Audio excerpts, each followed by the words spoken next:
Hello, I'm Robin. I'm a certified financial planner, certified private wealth advisor, wealth manager by trade, and your rich auntie. So today I am talking about the superpowers of Roth. Now, Roth, as a reminder, is a post-tax retirement account. Traditional IRAs are all pre-tax money, meaning that you receive a tax deduction the year that you put the money into the traditional IRA or 401k account, but all of that money and all the growth on that money is taxable when you reach retirement age and you take the money out. Roth is all post-tax money, meaning you pay the taxes on it now, you do not receive a tax deduction, but all the money and all the growth on the money is tax-free when you take it out in the future. My viewers are usually very sophisticated people, and I'm sure you're all aware of the Roth and the powers of the Roth, but there are some superpowers out there that most people either don't know about or have forgotten about. And I, as a financial advisor, know these secrets. Some of these secrets I share with clients, some I don't for a variety of reasons, and I'm going to share it with you today. So stay with me. Number one, first secret superpower of a Roth. Yes, I can create a Roth IRA for your child. So people ask me this all the time because if you can get Roth in a child's name and start them young and grow it over a lifetime, the absolute effects of compounding interest by the time they reach retirement age can be awesome. People ask me all the time, I have a new child, I have an older child, can I start a Roth IRA for that child? The answer is maybe, and let me tell you how to do it. So I have clients who are in Hollywood or in LA, and the child is either a child model or a child actor and has W-2 earned income or independent contractor income or income in the child's name. Now, it's incredibly rare to get children in this situation, but when you do get children in this situation that have earned income under their name and under their social security numbers, it's a pretty beautiful thing. And it's you have to be careful. There is something called the kiddie tax. I am aware of that. But something that can sweeten the pot is when I tell the parents, hey, let's start a Roth IRA for your baby model who just got a nice, baby modeling contract and is bringing in some income. And let's put some money away for the future. So yes, you can open a Roth IRA for a child, but the child must have some form of earned income in their own name. I've also seen situations, you have to be careful with this, and I advise extreme caution around this and work with a financial advisor to find the details in this situation. But people who have hired their children for family businesses or family companies, and they hire the children to do administrative work over the holidays and over the summers, and then they take part of that child's earnings and put it into a Roth IRA for them. I've seen people do that. So if you have children and you're looking to create a Roth IRA, I would say talk to an accountant, talk to a financial advisor. It is possible, but there are some special provisions around it. Second superpower of the Roth. So it can be used as an emergency fund. Okay. Would I ever use a Roth IRA as a client's emergency fund? No. Would I ever use my personal Roth IRA as an emergency fund? Yes. Now, this is a secret of financial advisors and wealth managers. There are things that I do for myself that I would never do for my clients. Why is that the case? Because the risk strata of what I'm doing is unacceptable for my clients. But I understand what I'm doing and I understand the risk involved. Have I personally ever used my Roth IRA as an emergency account? No. I am knocking on wood right now. I hope that will never happen. That will be the account of last resort I would ever draw money from. I do not tell clients this. Why do I tell clients this? I don't want my clients doing it. I don't want my clients doing it. I do have clients who run into financial situations, and if they knew about this provision, they would be draining their Roth IRA. I've seen this provision once in action, and when I talked to the client and we went through different permutations, we decided not to do it. But you can go in at any point in time, even if you are under 59 and a half, and you can remove principal from the Roth IRA without taxation and without penalty. You can look it up. It's a fact. I don't advise doing it, but it can be used in certain extraordinary situations to help people out. Now, as I said, the reason I would do it for myself, but I would not do it for my clients, I think it shoots you in the foot as a client, right? Because you're losing all that appreciation on the money in withdrawing it for an emergency. And it's often a temporary emergency. I need money now. It's a situation where you can get creative and find other solutions. And so, in the case where someone came to me and said, I wanted to take this money out, I was like, no, we're going to look for other ways to cover this emergency.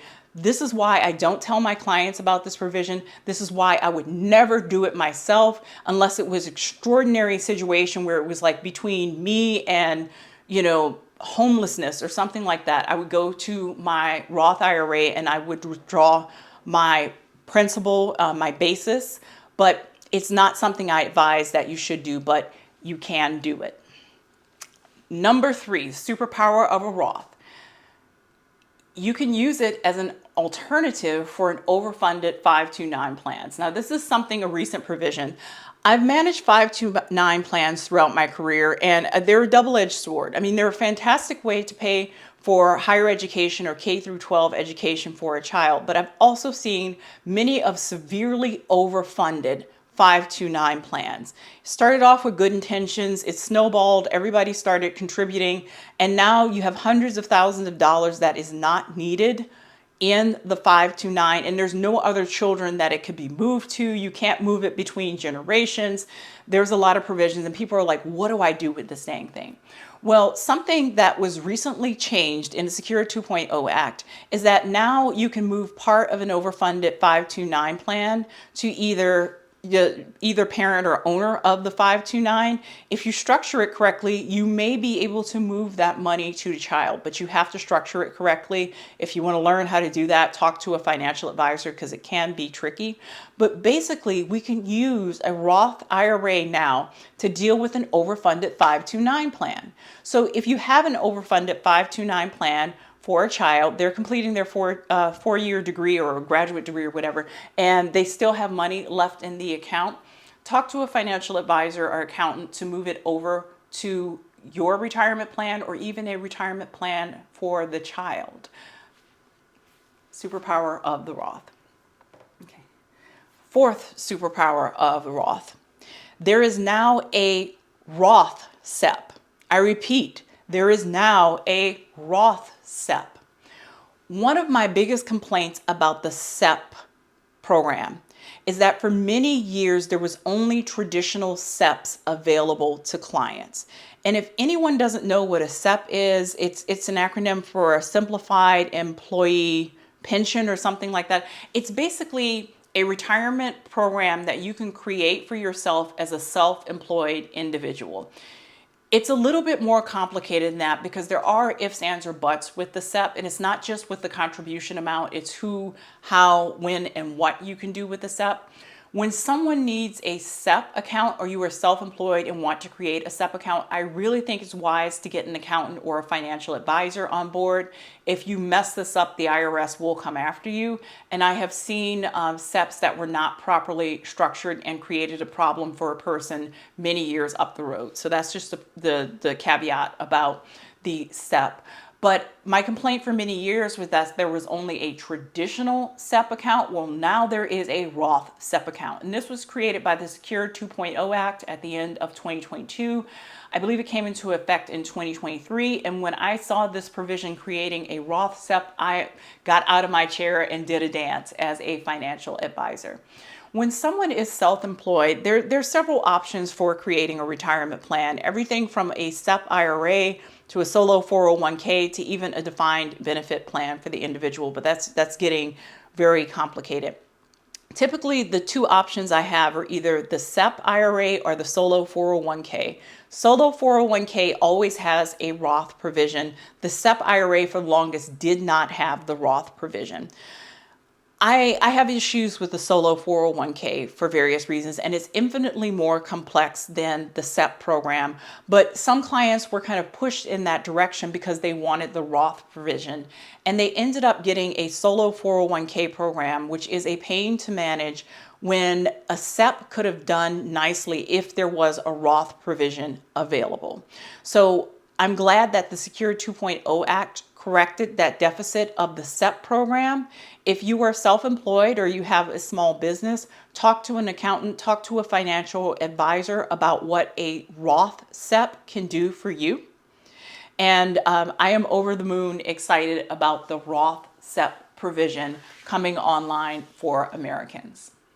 The fifth superpower of a Roth IRA is that it can be a vehicle of inheritance. So one of the most valuable accounts that you can pass on to the next generation is a Roth IRA or 401k account. And I do have clients, and this kind of skirts the purpose of a Roth retirement account, but I do have clients who have retirement accounts with the express purpose of passing it on to the next generation. Now, when the next generation receives the Roth account, they have up to 10 years to take out the money in the Roth account, but it is tax-free. Okay, so a lot of people don't think of Roth as an inheritance account. The government doesn't want you to think of Roth as an inheritance account, but it happens. But for a lot of wealthy and ultra wealthy clients who don't use their Roth or really don't have a need for Roth, do intend to pass it on to the next generation tax-free. So fifth superpower of a Roth account is the power of inheritance. So there you have it. 5 superpowers about the Roth IRA you may or may not know about. Do any of these superpowers help you? And if these superpowers do help you, can you leave a comment for me telling me how this superpower can help you?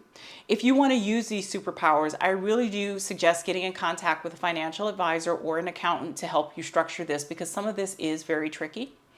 If you found this information useful, please like, please share, and please subscribe. Thank you.